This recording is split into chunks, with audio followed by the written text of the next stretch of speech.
Are you an HR department of one, trying to figure out how to balance task and strategy while keeping up with changes in regulatory compliance?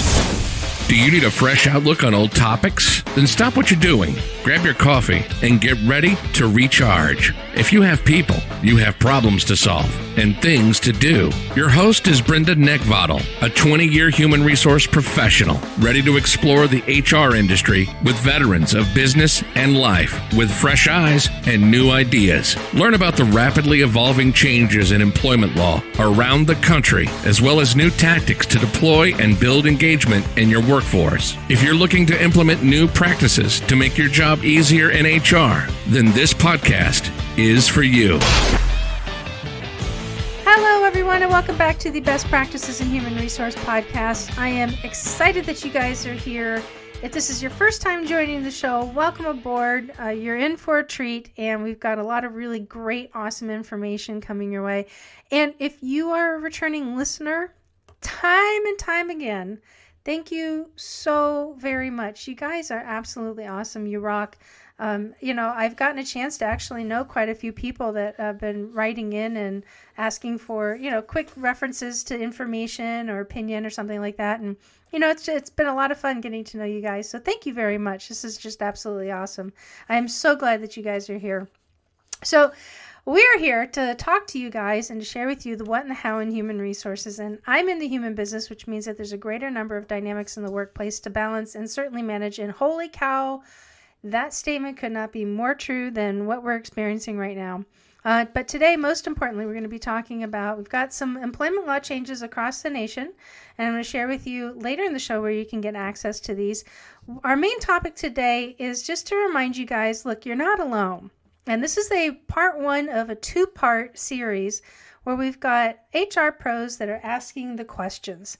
And next episode, if you've been listening, I've been talking to you about the Next Gen Women in HR Facebook group and the membership site. Well, we're going to have actual members from the Facebook group coming to share, and we're just kind of do an HR roundtable. So it's going to be pretty awesome. I'm really, really, really excited about it, actually. So that's going to be next week. They're an awesome group of people. Had a chance to, I've spoken to just about everybody, and they're awesome, and they're highly engaged, and they've got really, really great stories, great feedback, great insight, and they're just an awesome group of people. I really enjoy working with them. We're going to talk to you about some upcoming events. We are going to forego the HR question of the day yet again, simply because this episode is all about HR questions. So we don't want to do a baker's dozen, right? And then there towards the back end, I'm going to teach you how to get best practices delivered directly to your inbox. Now, folks, before we go forward, the information available in this podcast is, in fact, for informational purposes only and not for the purpose of providing any form of legal advice. You should contact your attorney to obtain legal advice with respect to any particular issue. And if you do not have an employment attorney, you are welcome to go ahead and reach out to me, and I might be able to refer one to you through our affiliates program and our friends over at Jackson Lewis. Okay, so what we've got happening across the U.S. here, the FFCRA has released new scheduling letters and a couple of changes for federal contractors. So if you're a federal contractor, make sure that you are up to date on what's going on with the FFCRA scheduling letters. Also, the Department of Labor has now published a fourth round of frequently asked questions on the paid leave law that reinforces their position on the shelter-in-place and isolation orders, as well as reasons for paid sick leave. So you guys might want to check that out.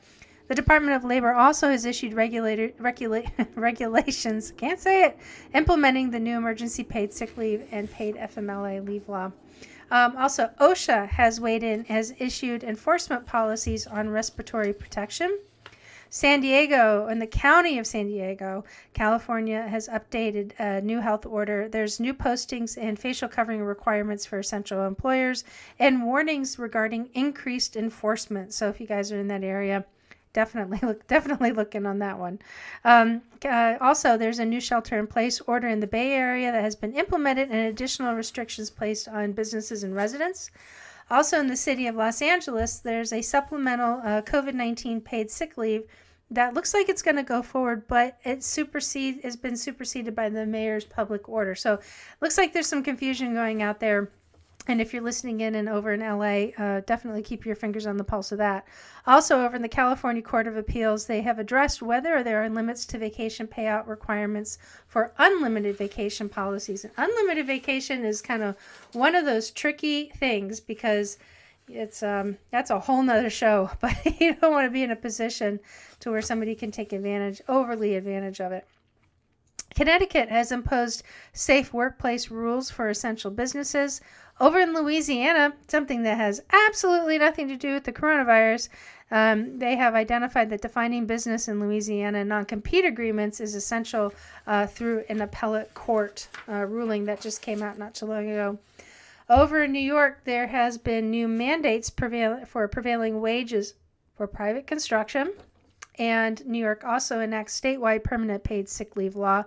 Definitely, if you're in New York, you're going to want to look at that. And lastly, over at Pennsylvania, the Secretary of Health has issued orders maintaining that building owners have to clean high-touch areas in accordance with CDC guidance. So, folks, that is what is going on. I'm so sorry that we don't have anything else other than the coronavirus stuff going on. But, boy, that's what this whole world is dealing with right now. But we're going to get into that a little bit today. But what we're really going to be talking about is just reminding yourselves that you are not alone.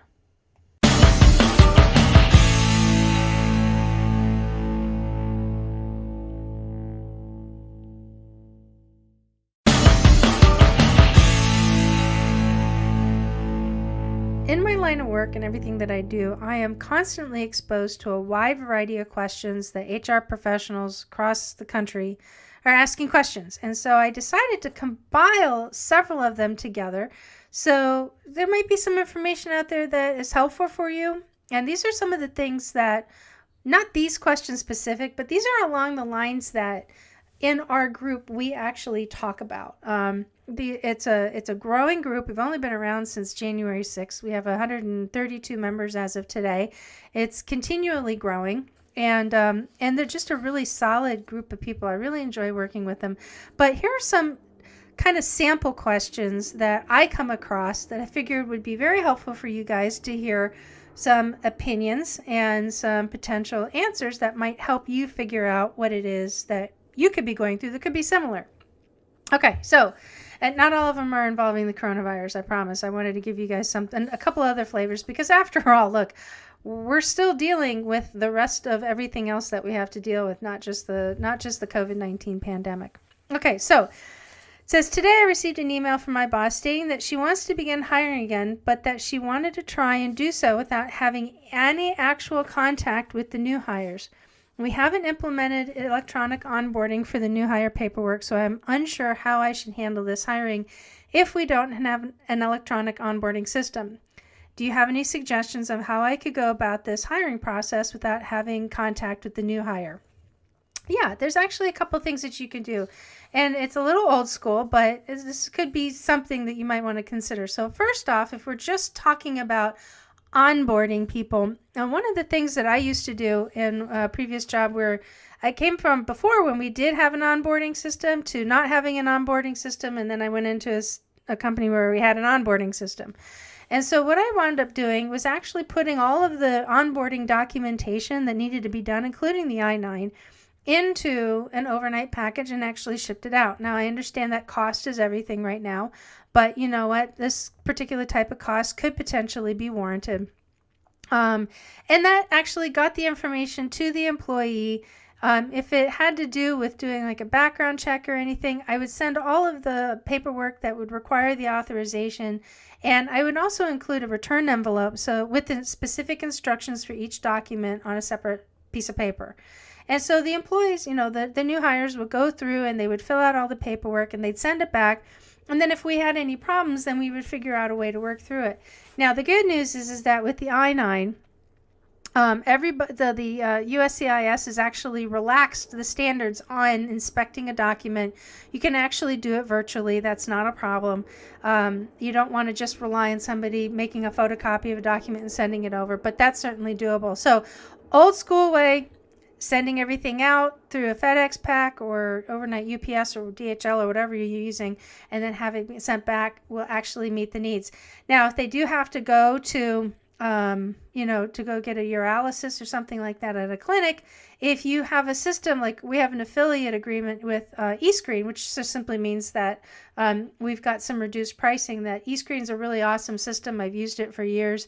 I really like this system, and it allows you to actually find clinics and locations within, I think the furthest one away I've ever had to find in a remote area was like 20 miles.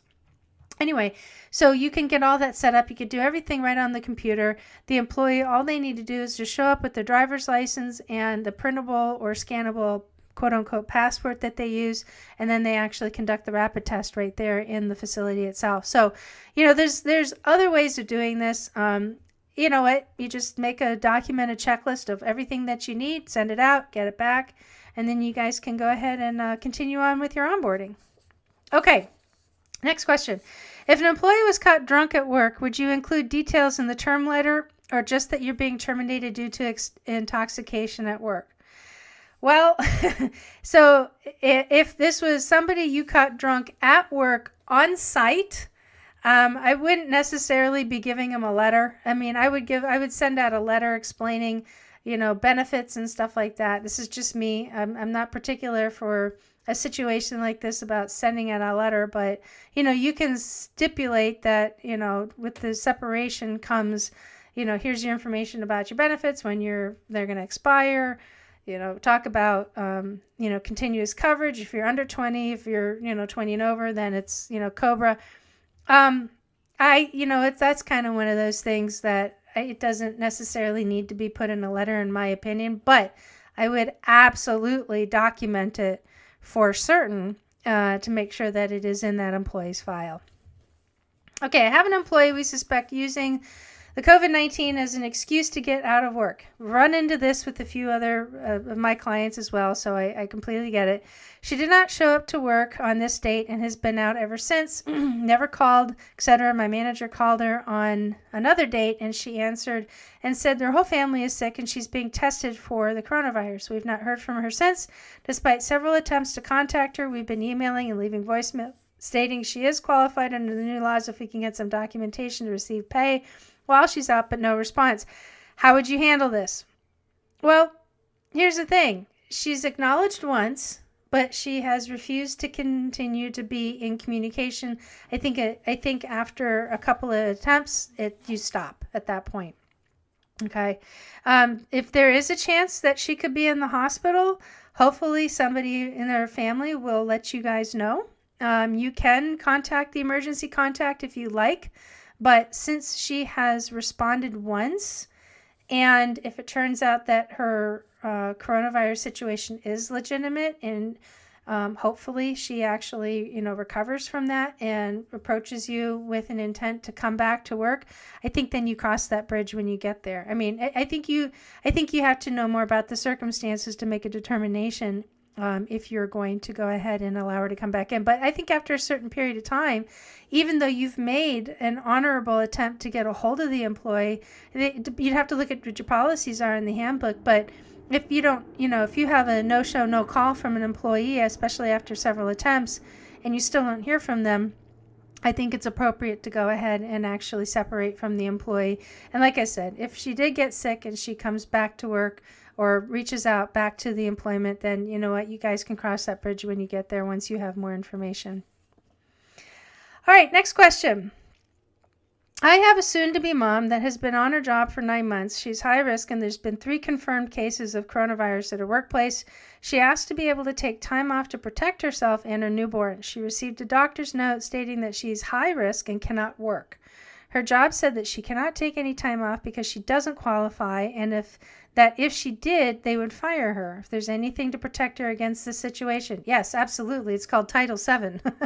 And Title VII is that you cannot discriminate against a woman who is in her pregnancy or is in the process of recovering from delivery from her pregnancy. So that's one of them. Now, she could also potentially be with American with Disabilities Act, but probably not, because in this case, pregnancy is actually temporary, and if she's high risk, then after she returns to full healing from giving birth, then her classification loosely, quote unquote, is being defined as disabled. Therefore, it's a temporary disability rather than something that is a long life disability. So definitely under Title VII, she is protected. Okay, next question. My friend has been working a job for over 2 years in the financial industry. The company that she worked for was purchased by another company. Now, mind you, when she first started working, she had to submit to a background check, and the company ran another background check and found out that she had a felony from 30 years ago. And then they termed her.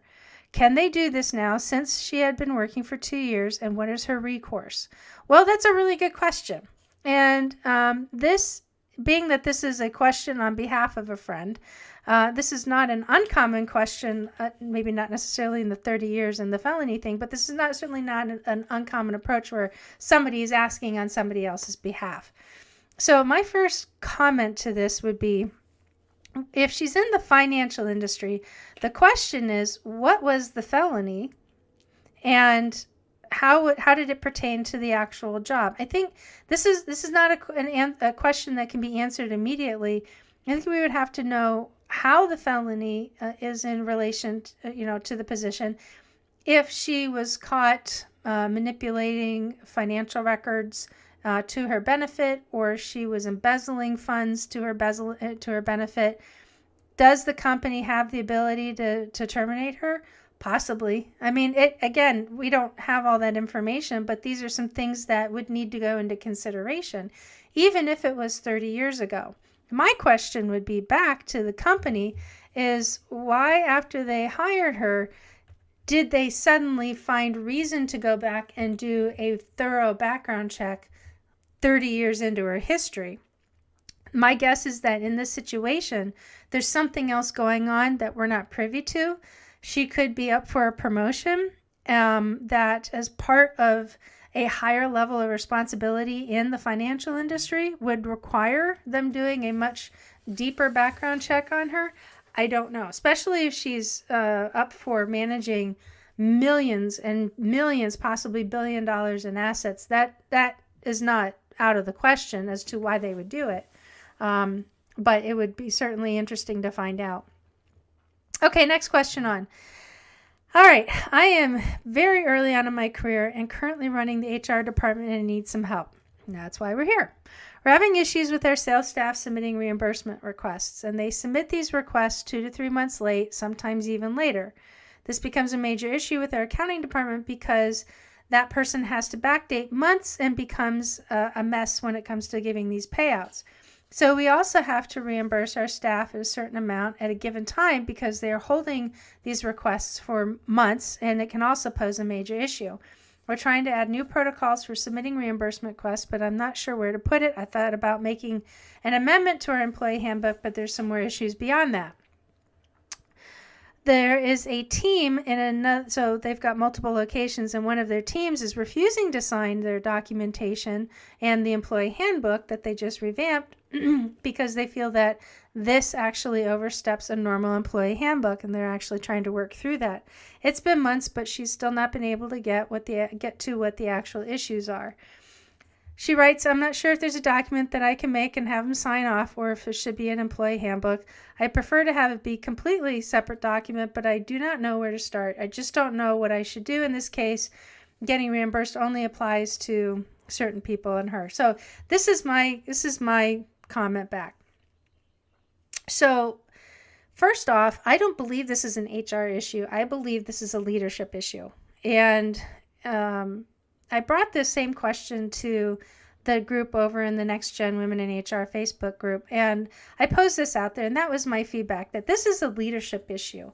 And the expectation is that these people are to have their financial requests put in by a certain period of time.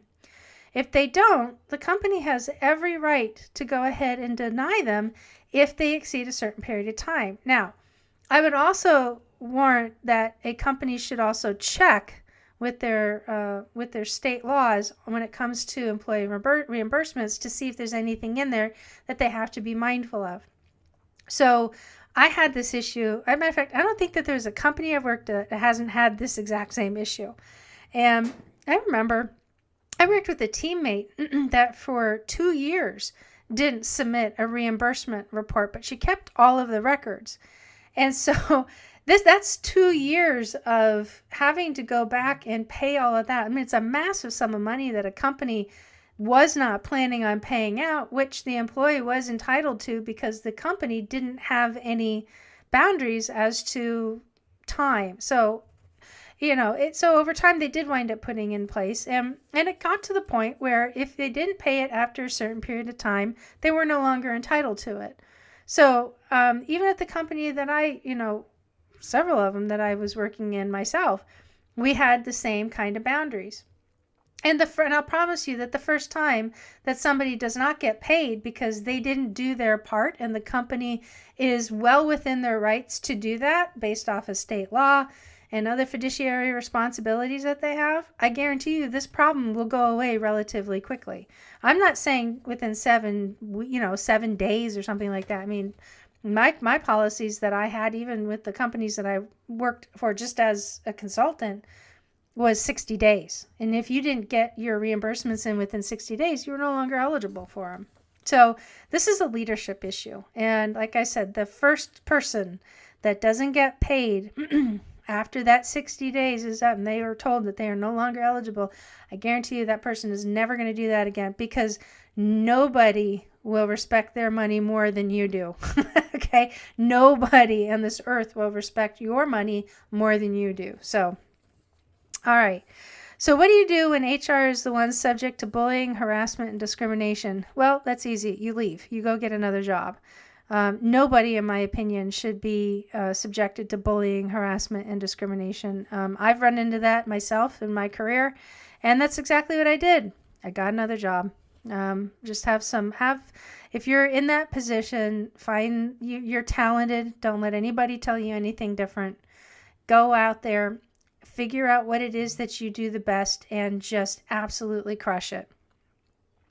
We have exempt consultants who work standard office hours, but sometimes have to do client projects on nights and weekends. How can we pay them extra for the extra work without violating FLSA? Well, first off, under FLSA, an exempt employee will be paid regardless of how much they have worked or have not worked so long as they've performed work within a week. Okay, they will get their established salary for that week. If you want to pay them extra for doing extra work, I don't think that's a problem. I think probably the best way to do that is through a bonus. But I think what you really need to do is you also have to find objectivity when issuing out a bonus like that, because you can have other people who are doing extra work and not getting reimbursed for it or not getting some form of compensation for it. So I think you have to be very careful about how you proceed in that. All right, employer under 50 employees and cannot have people working from home. We've had to lay off some staff, and now we're getting money with the PPP program through the CARES Act, and we'll start calling the staff back.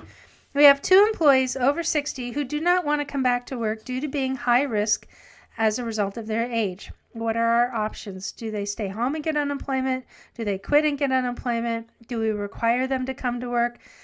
This is a delicate situation, and you guys have heard me say this before in the past.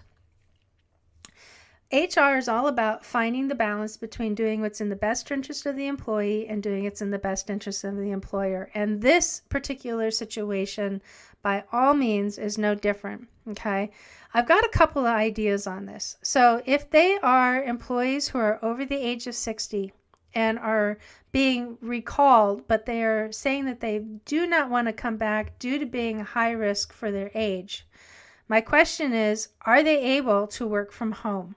That would be my first question. If they're not in a position where they can work from home, we're kind of on the cusp of figuring out what this country is going to do. If the stay-at-home and shelter-in-place regulations in your particular state are coming close to being lifted, and if they are currently taking unemployment right now, and they are being called back but refusing to come in, I think you've got a couple of options. Number one, I think you can see if they're not essential, then see if there's other individuals that would be willing to come back in, because some people would rather they get paid full or not. I mean, this is an unprecedented time. Even I'm struggling with this one, to be honest with you. I also think one of the other things that you guys can do is if they are not getting unemployment, if they have not filed, to see if they want to go ahead and take a 30-day unpaid leave. Now, likely they are getting some form of unemployment. They're also at an age where they could probably also take distribution from their life insurance ahead of time. So I think there's several different options that you can explore, and you would likely need to explore this with your employment attorney, because this is also a situation where I don't know the context of where this individual is working or where these folks are working. I don't know if they're essential staff, don't know if they're taking unemployment. There's a lot of unknowns, but I think there's also an element of compassion that needs to be exercised here. And if they're high risk and they're unable to come into work because, they have a physician that is advising them not to, then I think you're in a better position. Now, if they haven't sought, the advice of a physician, then I think you have to make a judgment call. I think you have to judge and figure out, should we bring these two employees back because they are at high risk? So I think really in this situation, you guys need to lead with compassion rather than compliance. But bear in mind that right after compassion should be compliance as well, okay? You also want to make sure that if you're making a determination, that if you have any other employees who are older that are asking for the same thing, you're now setting a precedence. And I think at that point, then you have to, what you do for one, you do for all, okay? All right, looking for I-9 advice. Next question. We've attempted to use the fillable PDF on the USCIS site, but it either doesn't open, or if it does, it won't allow for a digital signature. Has anyone else had success with the digital I-9?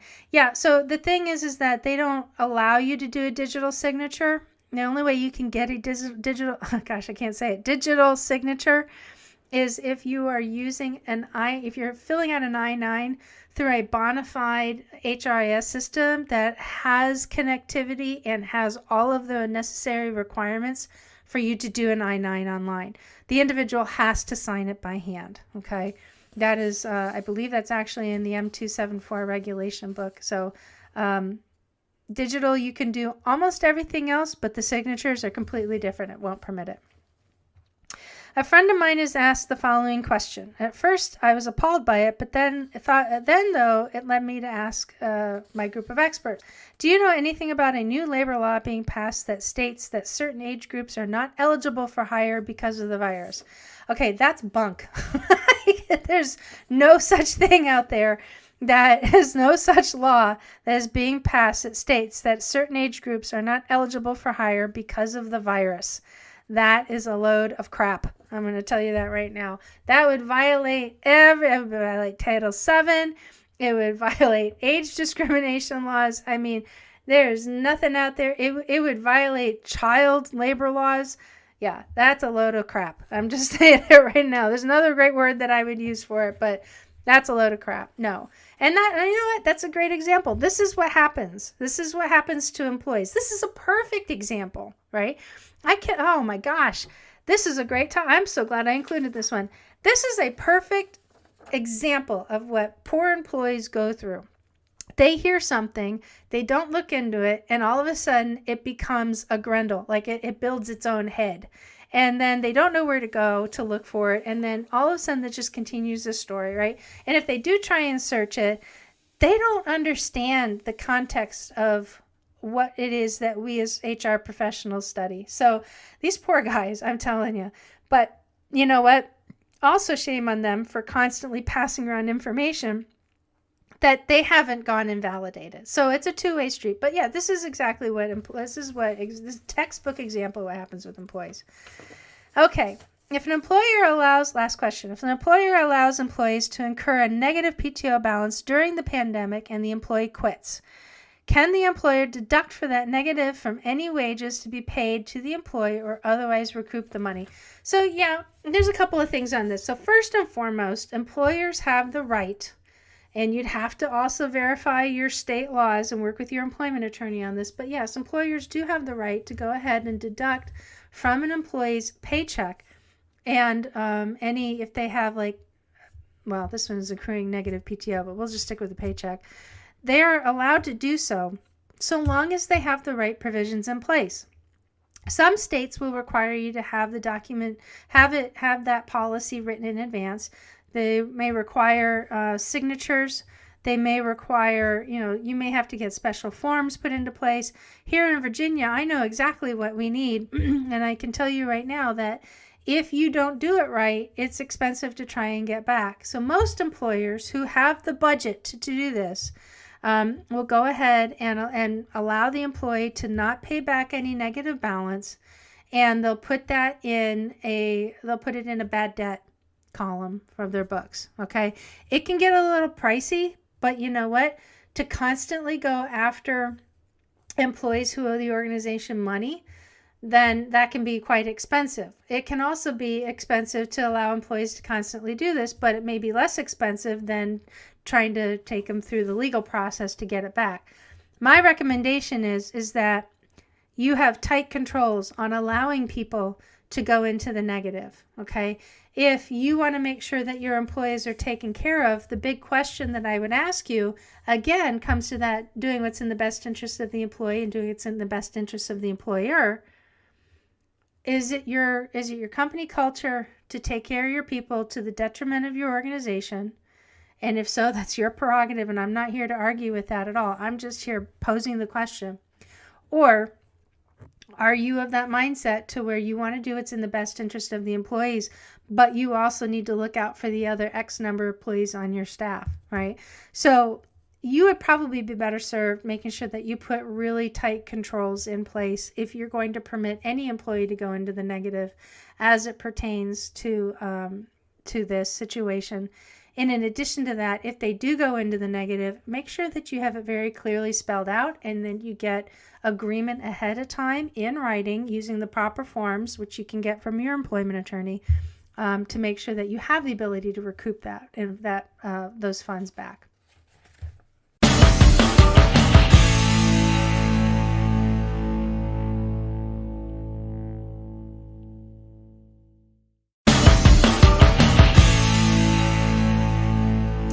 All right, guys, we've got some webinars coming up under trainhr.com. These are some of the webinars that I actually deliver. Actually, all of them are.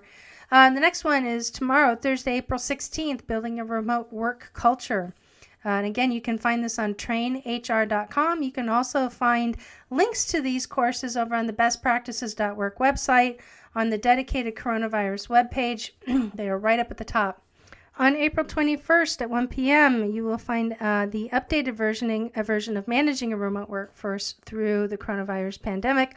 On the 24th at 1 p.m. Eastern Standard Time, we're also going to have another preparing for a reduction in workforce webinar. And on the 29th will be a new one focusing on business continuity and the workforce really being the new norm. So Mo is going to be posted on the bestpractices.com dedicated coronavirus webpage as well.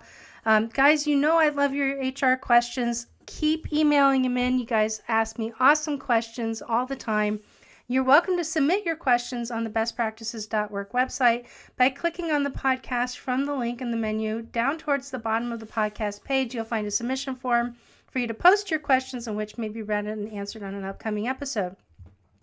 I also do have a little announcement. There's going to be more coming out. And watch your email for this if you are signed up. If you're not signed up, I'm going to tell you how to get my best practices delivered to your inbox in just a little bit. But if you remember a couple episodes ago, we had Suzanne Lucas on, who is also the evil HR lady who writes for Inc. magazine. She's awesome. I've been watching her stuff for years.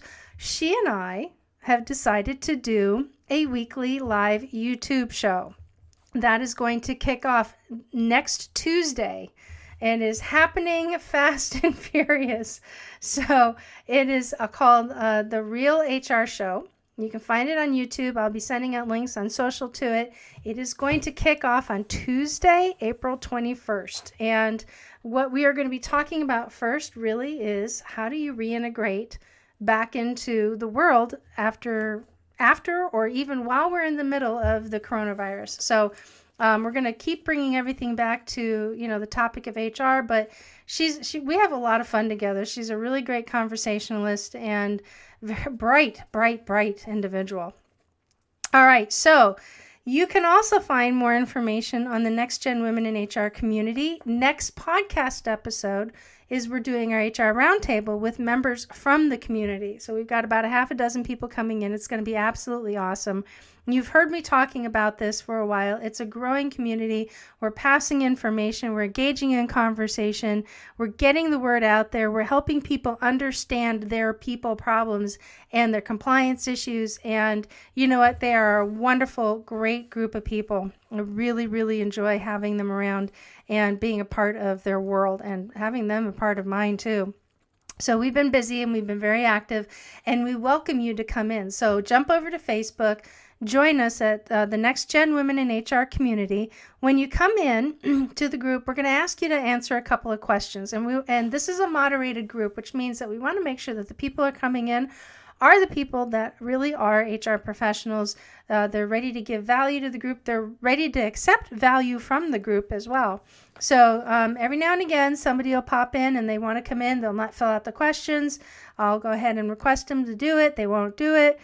And you know what? They don't come in, or they come in with another agenda to share whatever piece of information and to market. And we don't do that. I mean, this is a site specifically for HR champions, and that's what we want this to be. Now, also the continuously growing HR membership site. And the HR membership site really is a great repository of all sorts of tools, videos. This is the place where you will be able to actually grab that easy access to solid information where you can actually perform the function of the role. Now, this membership site is going to kind of change a little bit as it's coming up. But right now we're in this growth phase. We're getting the right information out. And you know what? It's very affordable too. I mean, seriously, you can jump in at 2 levels. You can come in at the enterprise level, which is somebody has a more richer HR experience. Or if those of you who are just beginning, you can come in at the breakthrough level. Now, both levels are less than 3 cups of coffee a week. That's how affordable they are. And that's a monthly cost. So can you imagine getting vital information, helpful people, access to things that would take you a while to find, and it's accurate for less than 3 cups of coffee a week, but it will only cost you that amount for the whole month. That's the cost of the monthly subscription, less than 3 cups of coffee that you would spend in a week. So you guys are welcome to come over and join us. If you go to the bestpractices.work website, you'll see the Next Generation Women in HR link, and that'll take you over to the membership site. So you guys can follow me. You can follow me on Instagram and Facebook at Best Practices in HR. You can also find me over on Instagram under Brenda the HR Lady. You can find me on LinkedIn and YouTube under Brenda Neckvatal. That's my last name is spelled N-E-C-K, like the thing you want to choke. V as in Victor, A-T-A-L. And then you can also follow me on the bestpractices.work website. You can click connect at the top of the page, and that's where you can sign up and get my best practices delivered directly to your inbox.